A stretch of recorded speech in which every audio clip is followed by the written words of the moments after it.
2023 बहुत ही महत्वपूर्ण साल है क्योंकि 2024 के लोकसभा चुनाव से पहले लगभग 9 राज्यों के विधानसभा के इसमें चुनाव हो रहे हैं।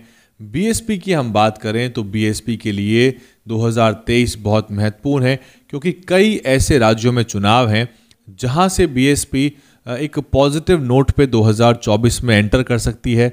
यूपी के निकाय चुनाव आपको मालूम है कि वो ओबीसी आरक्षण की वजह से डिले हो गए हैं। सुप्रीम कोर्ट में मामला जाएगा, सुप्रीम कोर्ट क्या कुछ कहता है उसके आधार पे पता लगेगा कि ओबीसी आरक्षण मिलेगा या नहीं मिलेगा, या फिर निकाय चुनाव अभी होंगे या 5-6 महीने का उसमें समय लग जाएगा।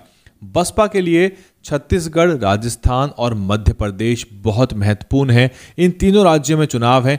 इसके अलावा तेलंगाना के भी विधानसभा चुनाव होने हैं। वहाँ पे आरएस प्रवीण कुमार लगातार तैयारी कर रहे हैं। एक उपचुनाव हुआ था मुन्नूगोडे विधानसभा का। उस उपचुनाव में बहुत ही क्रांतिकारी परिणाम तो बसपा को नहीं मिले, लेकिन बसपा जो 1500 का आंकड़ा है वोटों का, उसको पार करके एक ठीक ठाक वोट वहाँ पे ले पाई।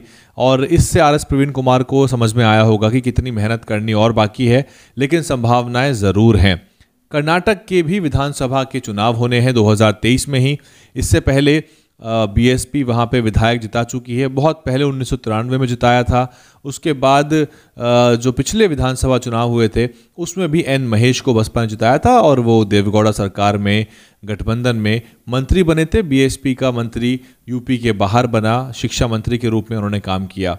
राजस्थान, मध्य प्रदेश और छत्तीसगढ़ कर्नाटक और तेलंगाना से ज़्यादा महत्वपूर्ण है क्योंकि कर्नाटक और तेलंगाना तो बसपा का जो दक्षिण का प्रसार है, जो साउथ में बसपा एक्सपेंशन करना चाहती है, उसमें दो अहम कड़ी हैं।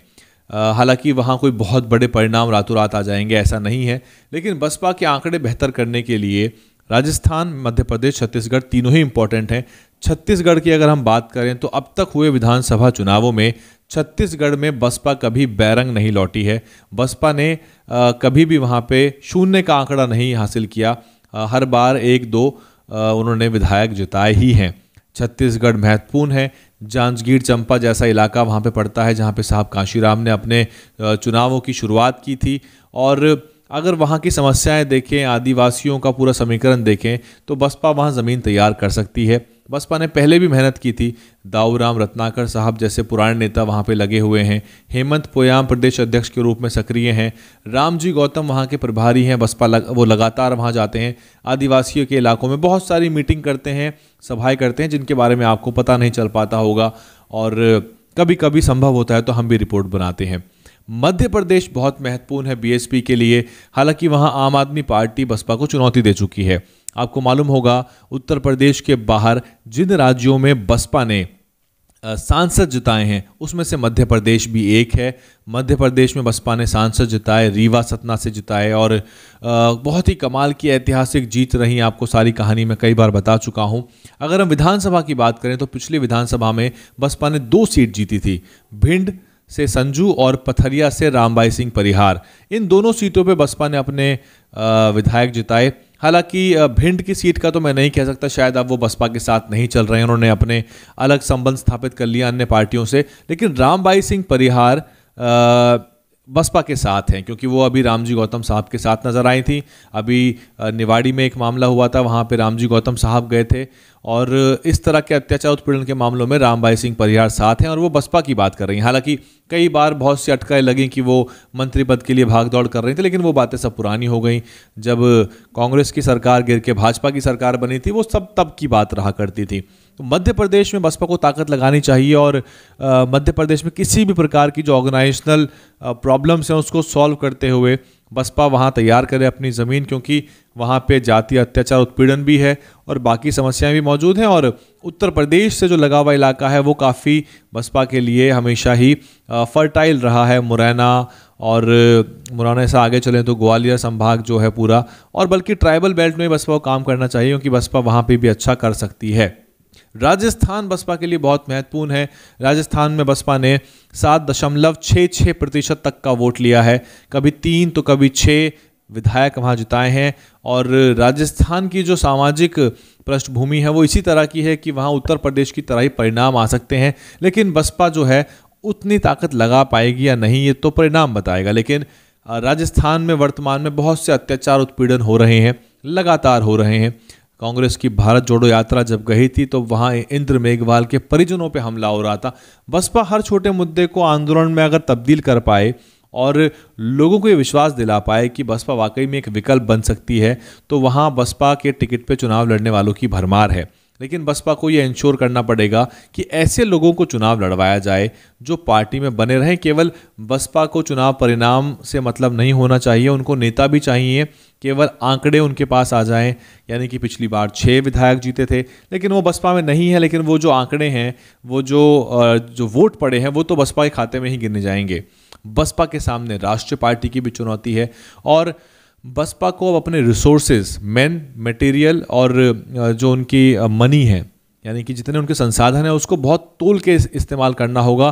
क्योंकि ऐसे तो आप पूरे देश के अंदर ही आप चुनाव लड़ते रहेंगे, उन राज्यों में भी जहां पे आपकी ज़मीन बहुत ज़्यादा मजबूत नहीं है।